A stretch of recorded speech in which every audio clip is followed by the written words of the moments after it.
पिछली कक्षा में हम लोगों ने देखा था कि कैसे ये जो द फर्स्ट सिटीज का कंसेप्ट है वो आया, या फिर द फर्स्ट सिटीज के कंसेप्ट में आप लोगों को देखना क्या क्या है, आपके बोर्ड के पाठ्यक्रम के अनुसार, आपके बोर्ड के सिलेबस के अनुसार, पीएसबीआई के सिलेबस के अनुसार। अब हम लोग इस अध्याय को आगे बढ़ाएंगे, और जैसा कि हम लोगों ने पिछले कक्षा में अंत में कहा था कि जब हम लोग अगली कक्षा में आएंगे, यानी कि इस अध्याय के कक्षा संख्या 2 में आएंगे, तो हम लोग सबसे पहले बात करेंगे पृष्ठ संख्या 29 पर आने वाले व्हाट इज सिविलाइजेशन की, यानी कि सिविलाइजेशन क्या होता है। सबसे पहले हम लोग इसकी बात करेंगे, सिविलाइजेशन यानी कि सभ्यता की बात करेंगे, सभ्यता होता क्या है। तो लिखा हुआ है what is civilization. Civilization is a developed state of human society. Civilization का मतलब होता है मानव समाज का एक विकसित रूप। मानव समाज का एक जो विकसित रूप होता है उसी को हम लोग, या फिर विकसित जो प्रारूप होता है उसी को हम लोग सभ्यता कहते हैं, वही सिविलाइजेशन कहलाता है।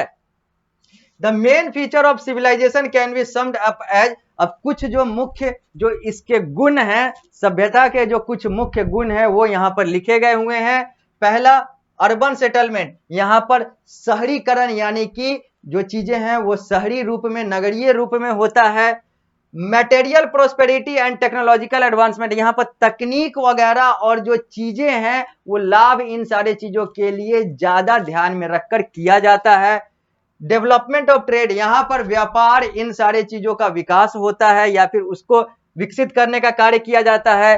Complexity in the political, economic and social structure of the society, समाज के राजनीतिक, आर्थिक और सामाजिक चीजों में, सामाजिक ढांचे में यहां पर कॉम्प्लेक्सिटी, यानी कि यहां पर बहुत सारे मिश्रण होते हैं, बहुत सारी चीजें जो हैं जटिलताएं और ये सारी चीजें होती है एक सिविलाइजेशन के अंदर। रिलीजियस आइडियाज एंड प्रैक्टिसेज, और यहां पर धार्मिक विचार और उसको अपनाने की भी प्रक्रिया होती है। अलग अलग सिविलाइजेशन अलग अलग धार्मिक विचार को लेकर चलता है, तो यही सिविलाइजेशन है, यही सभ्यता है। यानी कि civilization is a developed state of human society. Human society का जो डेवलप्ड स्टेट है वही सिविलाइजेशन है। मानव समाज का जो विकसित प्रारूप है, विकसित रूप है, वही सभ्यता है। आगे बढ़ते हैं। विच वेयर द अर्लीस्ट सिविलाइजेशन, अब हम लोग बात करेंगे कि शुरुआती सभ्यताएं कौन कौन सी थी। वो कौन कौन सी सभ्यता थी जिसको माना जाता है मानव सभ्यता के इतिहास में कि यहीं से मानव सभ्यता की शुरुआत हुई, या फिर यही मानव सभ्यता की शुरुआत का, या फिर यही मानव सभ्यता की शुरुआती सभ्यता है, यही मानव की शुरुआती सभ्यता है। तो अब हम लोग उसकी बात करेंगे, और सबसे पहले बात करेंगे सुमेरियन, असेरियन एंड बेबीलोनियन की। ये सब जो है ये अर्लीस्ट सिविलाइजेशन के तौर पर माने जाते हैं। तो सबसे पहले बात करते हैं सुमेरियन, असेरियन और बेबीलोनियन की।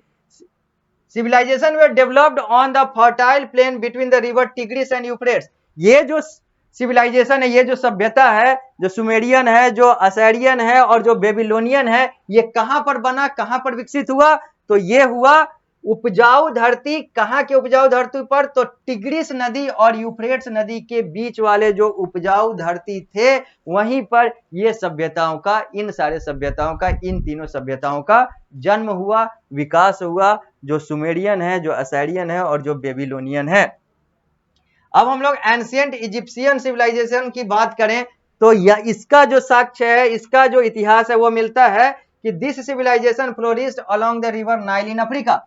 अफ्रीका के नाइल नदी के बगल में इस सभ्यता की शुरुआत हुई, इस सभ्यता का विकास हुआ, जिसको हम लोग एंशिएंट इजिप्शियन सिविलाइजेशन कहते हैं, यानी कि पुरानी ग्रीक सभ्यता। आगे Chinese civilisation thrived around the हवांग हो रिवर, और यह जो सिविलाइजेशन है ये वांग हो नदी के पास, के आसपास बना, के आसपास आगे बढ़ा। द इंडियन सबकॉन्टिनेंट सिविलाइजेशन की बात करें तो saw the rise of the earliest urban civilization along the river Indus.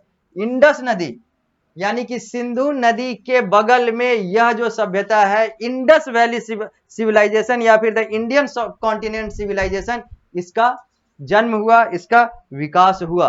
अब हम लोग आगे बढ़ेंगे और बात करेंगे कि how did civilization develop along river bank. नदी किनारे जो सभ्यताएं हैं वो कैसे डेवलप होती थी, कैसे डेवलप हुआ करता था। अब हम लोग इसकी बात करेंगे, यानी कि development of civilization along river bank, यानी कि नदी के किनारे सिविलाइजेशन के विकास की बात अब होगी। तो अब हम लोग बात करते हैं how did civilization develop along river bank. तो लिखा हुआ है we see that the early civilization flourished along the river valley. जैसा कि हम लोग बात करते आए हैं और देखते आए हैं कि जो पुरानी सभ्यता थी, जो शुरुआती सभ्यता थी, वो नदी के किनारे या फिर नदी घाट वगैरह के किनारे ही बनती थी, वहीं पर बढ़ती थी। ये कारण क्यों? तो this was because of the following reason. ये इसलिए होते थे, ये 3 मुख्य कारण है जो यहां पर दिए गए हुए हैं। पहला, दूसरा, तीसरा। पहला कारण है कि land along the river was very fertile. यहाँ की जो जमीन है वो बहुत ज्यादा उपजाऊ होती थी। The water from the river could be used for the irrigation. और यहाँ पर जो नदी का पानी है वो सिंचाई वगैरह के लिए प्रयोग किया जा सकता था। And the crop grown very easily. और इसके कारण से फसलें जो है बहुत आसानी से उपजती थी। दूसरा कारण, the river provided sufficient supply of water which supported large settlement. अब यहाँ पर पानी इतना ज्यादा था कि फसल के अलावा जो लोग भी रहते थे उनका भी दैनिक जो आपूर्ति है वो पानी वाला आपूर्ति है जो पूर्ति हो जाता था। और तीसरा, river could be used as a means of easy transport for the people and goods. और रिवर के माध्यम से, यानी कि नदी के माध्यम से, जल के माध्यम से लोग एक जगह से दूसरे जगह जाते थे, यानी कि यह एक यातायात का भी बहुत बड़ा साधन बन जाता था, सामान को और लोगों को एक जगह से दूसरी जगह ले जाने के लिए। अब हम लोग बात करेंगे common feature of ancient river valley civilization. अब ये जो रिवर वैली सिविलाइजेशन, यानी कि नदी के किनारे वाली जो सिविलाइजेशन सभ्यता है, उसके कॉमन फीचर्स, जो अलग अलग सभ्यता है, इसकी जो कॉमन फीचर्स हैं जो आपस में मेल खाते हैं सारे सभ्यताओं की, अब हम लोग उसकी बात करेंगे। पृष्ठ संख्या 29 पर है हम लोग। तो लिखा हुआ है all these civilization were developed along the river bank. Apart from it there are other striking similarities between them. एक तो हो गया कि रिवर वैली सिविलाइजेशन है तो ये रिवर के बगल में, यानी कि नदी के बगल में है। क्यों है? तो वो भी 3 पॉइंट हम लोगों ने अभी अभी देखा है कि इस कारण से है। ये सारी चीजें तो इसकी जो है वो चीजें आ गई जो इनको, इन सबको एक बनाता है। लेकिन इसके अलावा कुछ और बिंदु हैं जिसको आप लोगों को देखने हैं कि ये सब भी कॉमन फीचर हैं जो सारे रिवर वैली सिविलाइजेशन में होते हैं। पहला, they were all urban and had many cities. ये सारे जो हैं वो शहरी और इनके पास बहुत सारे अलग अलग नगर हुआ करते थे, होते हैं, यानी कि रिवर वैली सिविलाइजेशन वाले। people belonging to all of them invented some or the other form of writing, knew the art of pottery making and were able to smelt various metal। और यहाँ पर जितने भी लोग रहते थे वो अलग अलग चीजों का आविष्कार करते रहते थे, चाहे वो लेखन का हो, चाहे वो घड़ा बनाने की अलग अलग कला हो, या फिर मेटल वगैरह को सूंघने का, पहचानने का जो चीजें हैं वो सारी चीजें, धातु को सूंघने पहचानने की चीजें भी ये लोग कर लेते थे, जो सारे रिवर वैली सिविलाइजेशन के अलग अलग लोग कर लेते थे। Farming and domestication of animal were the most significant occupation for them through which they were able to get a regular supply of food as settled community. और कृषि और जो जानवरों का पालना, फिर उसका प्रयोग करना, उससे दूध निकालकर अलग अलग चीज बनाकर उसका बेचना, ये सारी चीजें भी जो हैं ये इस अलग अलग सिविलाइजेशन जो रिवर के बगल में रिवर वैली सिविलाइजेशन के तौर पर माना जाता है उसके लोग किया करते थे, यानी कि फार्मिंग और domestication of animal. Another common feature that can be noticed in all the ancient civilization was their interest in the science of mathematics। और एक और कॉमन फीचर है कि ये लोग गणित वाले जो विज्ञान है उसमें बहुत ज्यादा रुचि लेते थे सारे।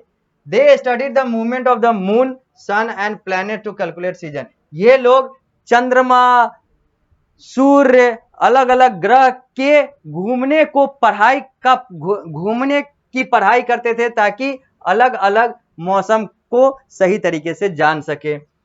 That was how they created first calendar। और इसी के आधार पर कहा जाता है कि पहले कैलेंडर की शुरुआत भी हुई। अब हम लोग पृष्ठ संख्या 29 से आएंगे पृष्ठ संख्या 30 पर और बात करेंगे सबसे पहले लेट्स थिंक की। लेकिन इसके लिए हम लोगों को मिलना होगा अगली कक्षा में। जब हम लोग अगली कक्षा में आएंगे तो हम लोग लेट्स थिंक और उसके बाद various features of Indus valley civilization और भी बहुत सारी चीजें देखेंगे जो पृष्ठ संख्या 30 पर होगा और 30 के आगे होगा। तो इस कक्षा को हम लोग देते हैं यहीं पर विराम। जब हम लोग अगली कक्षा में मिलेंगे तो इस अध्याय को यहीं से आगे बढ़ाएंगे, यानी कि बात करेंगे और भी वो सारी चीजों की जो आप लोगों को आपके बोर्ड के पाठ्यक्रम के अनुसार पढ़ना है। तो इस कक्षा को यहीं पर देते हैं विराम।